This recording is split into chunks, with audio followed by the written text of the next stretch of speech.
Hello dear students, मैं हूं धवल ठाकुर और मैं आप सबका स्वागत करता हूं आपके अपने इस online learning platform knowledge drive पर। आज के इस सेशन में हम सिंपल कैश बुक का फॉर्मेट और एक सॉल्व्ड प्रॉब्लम देखेंगे। और अगर आप ज़्यादा इंटरेस्टेड हैं, अगर आपको ये कंसेप्ट और ये कंटेंट अच्छा लगता है, तो हम इसके अनसॉल्व प्रॉब्लम भी आपके लिए सॉल्व करेंगे। तो स्टार्ट करते हैं हमारे कंसेप्ट्स के साथ, क्योंकि टेक्स्ट बुक में आपको लिखा हुआ तो सब कुछ मिल जाएगा, बट जो मैटर करता है, जो वेरी करता है, वो है एक्सप्लेनेशन, और जिसे आपको समझना है और आप कितना कनेक्ट हो पाते हैं इससे हमें ज़रूर बताइएगा। तो बच्चों स्टार्ट करते हैं हमारे आज के concept, that is simple cash book के साथ। अब जब हम ये सिंपल कैश बुक की बात करते हैं, ये वैसे तो बच्चों सब्सिडियरी बुक्स का पार्ट है। अब ये ऐसी कैश बुक्स हैं जिसमें हम सिर्फ कैश ट्रांजैक्शंस को ही रिकॉर्ड करेंगे। अगर बिजनेस में कोई अमाउंट कैश के फॉर्म में आ रही है, रिसिप्ट्स हैं कैश में आए हुए हैं, तो उसे रिकॉर्ड किया जाएगा। और अगर कैश में कुछ पेमेंट हो रहा है तो हम उन ट्रांजैक्शंस को रिकॉर्ड करेंगे। सो बच्चों, हम सिंपल कैश बुक में सिर्फ कैश ट्रांजैक्शंस को रिकॉर्ड करते हैं जिसमें कैश की रिसिप्ट और कैश का पेमेंट इन्वॉल्व है। इन्हें छोड़कर हम कोई भी ट्रांजैक्शन सिंपल कैश बुक में रिकॉर्ड नहीं करते हैं। तो हम सबसे पहले आपके साथ फॉर्मेट डिस्कस करेंगे सिंपल कैश बुक का, और फिर हम स्टार्ट करते हैं। तो बच्चों देखिए फॉर्मेट में क्या क्या एलिमेंट्स हैं। जैसे हम बच्चों फॉर्मेट की बात करते हैं, तो यहाँ पर ये फॉर्मेट वैसे आपको लेजर जैसा ही दिखेगा, सिर्फ यहाँ पर चेंज क्या है, सबसे इंपॉर्टेंट पॉइंट उसे ऑब्जर्व कीजिएगा। डेट यहाँ हम नॉर्मली पर्टिकुलर लिखते थे, बट इंस्टेड ऑफ पर्टिकुलर यहाँ लिखा हुआ है रिसिप्ट्स। ये कोई बहुत बड़ा चेंज नहीं है, मेजर चेंज नहीं है। जो मेजर चेंज है वो देखिए यहाँ पर LF दिख तो ये लेजर जैसा ही रहा है, हाँ सर, बट यहाँ लिखा क्या है LF। LF क्यों लिखा है? क्योंकि ये सब्सिडियरी बुक्स है, और अगर हम इसे सब्सिडियरी बुक्स कहेंगे बच्चों, तो यहाँ पर हमें LF ही लिखना पड़ेगा, क्योंकि ये क्या कहते हैं, प्राइमरी बुक ऑफ अकाउंट्स का पार्ट है। जैसे जर्नल में कैसे लिखते थे LF, वैसे पूरे के पूरे सब्सिडियरी बुक्स में, वो परचेज बुक हो, सेल्स हो, परचेज रिटर्न हो, सेल्स रिटर्न हो, सिंपल कैश बुक हो, 2 कॉलम कैश बुक हो, सब में वहां पर हम क्या लिखते हैं LF। क्या ये क्लियर है जी? बहुत अच्छे। तो ये ध्यान रखिएगा बच्चों, यहाँ पर हमें LF का कॉलम ड्रॉ करना है, जिसमें लिखते क्या है। सिंपल कैश बुक में तो यहाँ कुछ नहीं लिखते हैं, बट अगर 2 कॉलम कैश बुक आती है तो यहाँ पर हम कॉन्ट्रा एंट्रीज को जरूर रिकॉर्ड करते हैं। क्या है Contra entries? 2 column cash book की एक वीडियो ऑलरेडी है चैनल पर, जरूर देखिएगा उसे। इस पार्ट की बात करते हैं बच्चों। यहाँ सिंपल कैश बुक में ये देखिए सिर्फ रिसिप्ट्स है और पेमेंट है। अच्छा, कैश क्या है sir? Cash is real account, and real account का रूल, रियल अकाउंट का रूल क्या है सर? रियल अकाउंट का रूल होता है debit what comes in and credit what goes out. Debit what comes in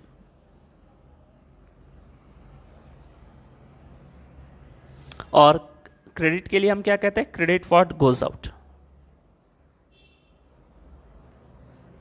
और अगर आप मॉडर्न अप्रोच से अकाउंटिंग को कंसेप्ट को फॉलो करते आ रहे हैं, तो बच्चों कैश बिंग एसेट्स, कैश क्या है? एसेट है, और एसेट्स को ओरिजिनली प्राइमरीली कौन सा बैलेंस होता है? Debit.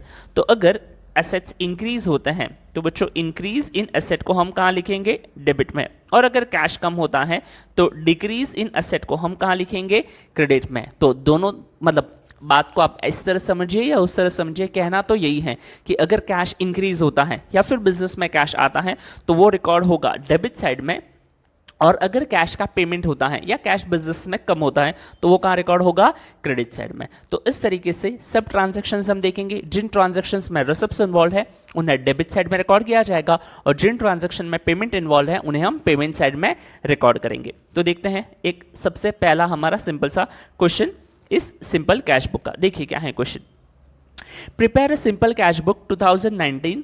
First, cash in hand. ये जो बच्चों जो कैश इन हैंड या कैश एट बैंक, ऐसा कुछ भी अगर हमें दिया होगा तो ये कहलाता है हमारा ओपनिंग बैलेंस। ये कौन सा बैलेंस है बच्चों? Opening balance. और ओपनिंग बैलेंस को हम कैसे लिखते हैं सर? ओपनिंग बैलेंस को लिखा जाता है in the form of balance brought down. अगर एसेट है तो डेबिट साइड में लिखेंगे टू बैलेंस ब्रॉट डाउन के फॉर्म में, और अगर वो आइटम लाइबिलिटी है तो क्रेडिट साइड पे लिखते हैं बाय बैलेंस ब्रॉट डाउन के फॉर्म में। तो ये कैश बुक या कैश एसेट है, तो इसके लिए बच्चों इसे हम डेबिट में लिखेंगे टू बैलेंस ब्रॉट डाउन के फॉर्म में। ओके, उसके बाद जस्ट ऐसे ही हम, मतलब क्वेश्चन का सॉल्यूशन अभी तो आपको दिख रहा है स्क्रीन पे, बट एग्जाम में नहीं दिखेगा। तो हमें ये आइडेंटिफाई करने आना चाहिए कि कौन से ट्रांजैक्शंस रिसिप्ट्स के हैं और कौन से ट्रांजैक्शन पेमेंट के। तो जो रिसिप्ट्स वाले हैं उन्हें हम R फॉर रिसिप्ट मार्क करेंगे, और जो पेमेंट वाले ट्रांजैक्शंस हैं उन्हें P फॉर पेमेंट मार्क करेंगे। तो देखते हैं first transaction, cash paid to Suresh. तो ये जो बच्चों कैश पेड टू सुरेश है, ये किसका ट्रांजैक्शन है सर? कैश हमने सुरेश को पे किया है सर, ये पेमेंट है। कैश परचेजेस, अगर हम गुड्स परचेज करते हैं कैश में तो पेमेंट जाएगा कैश में, मगर अगेन ये भी किसका ट्रांजैक्शन है बच्चों, पेमेंट का ट्रांजैक्शन है। कैश रिसीव्ड फ्रॉम प्रकाश, प्रकाश से पैसे मिले हैं सर, पैसे आ रहे हैं सर, ये रिसिप्ट का ट्रांजैक्शन है। कैश सेल्स, कैश सेल्स का मतलब क्या होता है, गुड्स सोल्ड फॉर कैश, हमने कैश लिया और गुड्स दे दिया। कैश सेल्स का मतलब कैश बेचा नहीं होता है, ध्यान रखिएगा। कैश सेल्स का मतलब क्या होता है, गुड्स सोल्ड फॉर कैश। क्या हुआ यहाँ पर, हमने गुड्स सेल किए और उनके अगेंस्ट हमने कैश रिसीव किया, पैसा आया, रिसिप्ट का ट्रांजैक्शन है cash sales. Paid carriage, paid carriage क्या है बच्चों, पेमेंट किया सर, लिखा ही हुआ है क्लियरली पेमेंट है। एंड पेड सैलरी, ये भी कौन सा ट्रांजैक्शन है, पेमेंट का। अब यहाँ पर है कैश बुक, दिखता लेजर के जैसा है, राइट। अब यहाँ पर जहाँ पर कैश बुक है, ये देख लीजिए, यहाँ ध्यान से देखिएगा, फॉर्मेट डेबिट क्रेडिट। डेबिट में क्या होता है, रिसिप्ट्स, और क्रेडिट में क्या होता है, पेमेंट। ये जो आर नंबर दिख रहा है इसका मतलब है बच्चों रिसिप्ट नंबर। अगर क्वेश्चन में कहीं रिसिप्ट नंबर है, चांसेस कम है दिया होगा, बट अगर कहीं दिया हुआ है तो रिसिप्ट नंबर है। और पेमेंट में ये वी नंबर जो लिखा हुआ है ना बच्चों, ये है वाउचर नंबर। जब पैसा आता है तो उसके साथ उसका बिल भी आता है, रिसिप्ट जो आती है, तो जो हम रिसिप्ट इशू करते हैं उस रिसिप्ट का नंबर हम यहाँ लिखेंगे आर नंबर में। और जब हम पेमेंट्स करते हैं तो पेमेंट्स के अगेंस्ट बच्चों हम वाउचर्स बनाते हैं, तो वो वाउचर नंबर पेमेंट के यहाँ पर लिखा जाता है, क्लियर।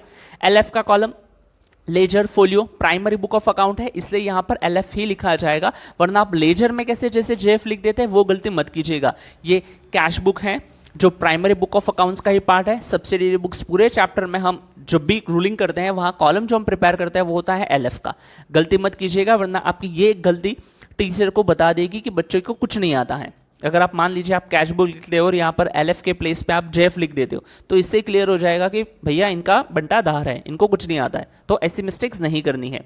स्टार्ट करते हैं हम फर्स्ट। फर्स्ट ट्रांजैक्शन क्या है बच्चों, cash in hand. Cash in hand को मैंने क्या कहा, क्या लिखा जाएगा, टू बैलेंस ब्रॉट डाउन। यहाँ देखिए बच्चों, मार्च 2019 डेट आप इस तरीके से दोनों तरफ लिख सकते हैं, रिसिप्ट में भी और पेमेंट में भी। तो जो first item cash in hand है वो ओपनिंग बैलेंस है, और ओपनिंग बैलेंस को किस तरह लिखा जाता है, ओपनिंग बैलेंस को लिखते हैं in the form of balance brought down. Cash asset debit side में क्या लिख दिया, टू बैलेंस ब्रॉट डाउन। क्या लिख लिया बच्चों हमने, यहाँ लिख लिया हमने to balance brought down, clear. Receipt में जो अमाउंट है 2500। अगला transaction date 5th, paid to Suresh. अब यहाँ पर अगर हमने कैश बुक बनाया है और कैश बुक में हम कैश अकाउंट ही लिखेंगे तो ये तो मिस्टेक हो जाएगा। हमें कौन से अकाउंट्स लिखने होते हैं, करस्पॉन्डिंग। किसे पे किया है, सुरेश को। तो इस ट्रांजैक्शन में कैश अकाउंट के अलावा दूसरा इफेक्टिव अकाउंट कौन सा है, सुरेश अकाउंट। तो अब पेमेंट में डेबिट में रिसिप्ट साइड में हम कैसे लिखते हैं, टू मतलब जो भी अकाउंट है टू दैट अकाउंट। और क्रेडिट साइड में हम लिखते हैं बाय। तो यहां पर पेमेंट में लिखे हैं तो हम क्या लिखेंगे बच्चों, बाय सुरेश अकाउंट। तो ये हमने लिखा बाय सुरेश अकाउंट, हमारी नेक्स्ट पोस्टिंग हो जाएगी।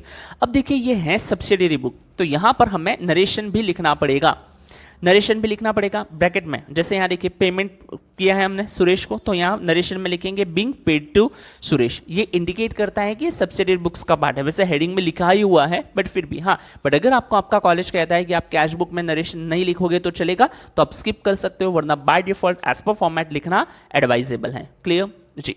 आगे बढ़ते हैं, cash purchases. Cash purchases again हमने डिस्कस कर लिया था, गुड्स खरीदे हैं, पेमेंट हुआ है, तो पेमेंट साइड में क्या आएगा बच्चों, बाय गुड्स या फिर बाय परचेजेस। यहाँ पर देखिए उन्होंने बाय गुड्स लिखा हुआ है, बाय परचेजेस लिखा हुआ है, हम बाय गुड्स भी लिख सकते हैं, बट ज़्यादा एडवाइजेबल और ज़्यादा करेक्ट परचेजेस ही है। आगे next, cash received from Prakash. Again ये रिसिप्ट का ट्रांजैक्शन है, इसे हम रिसिप्ट साइड में रिकॉर्ड करेंगे। और करस्पॉन्डिंग अकाउंट कैश के अलावा दूसरा अकाउंट कौन सा है, प्रकाश। तो क्या लिखा जाएगा, टू प्रकाश। ये देखिए रिसिप्ट साइड में क्या लिखा हुआ है बच्चों, टू प्रकाश। नरेशन लिखना बहुत जरूरी है बाय डिफॉल्ट स्टैंडर्ड फॉर्मेट के अकॉर्डिंगली, बट जैसे मैंने कहा अगर आपका कॉलेज अलाउ करता है नहीं लिखोगे तो चलेगा, तो फिर हम कौन होते हैं, हाँ या ना कहने वाले। सो बीइंग कैश रिसीव्ड के फॉर्म में नरेशन यहाँ हो जाता है हमारा कंप्लीट। नेक्स्ट ट्रांजैक्शन बच्चों, कैश सेल्स। कैश सेल्स में भी हम गुड्स सेल करेंगे, कैश के अगेंस्ट पैसा मिलेगा, और अगर पैसा मिलेगा तो हम क्या लिखेंगे, टू सेल्स अकाउंट। अमाउंट यहां पर आ गया। नेक्स्ट ट्रांजैक्शन देखिए, पेड कैरेज। कैरेज पे किया है, पेमेंट साइड में लिखा जाएगा बाय कैरेज। तो यहां पर सिंपल कैश बुक प्रिपेयर करना एक्चुअल में बहुत सिंपल है। ये ऐसा ही है कि जैसे आप कैश अकाउंट प्रिपेयर कर रहे हैं, बट इंस्टेड ऑफ अकाउंट आप यहाँ लिखते हैं कैश बुक।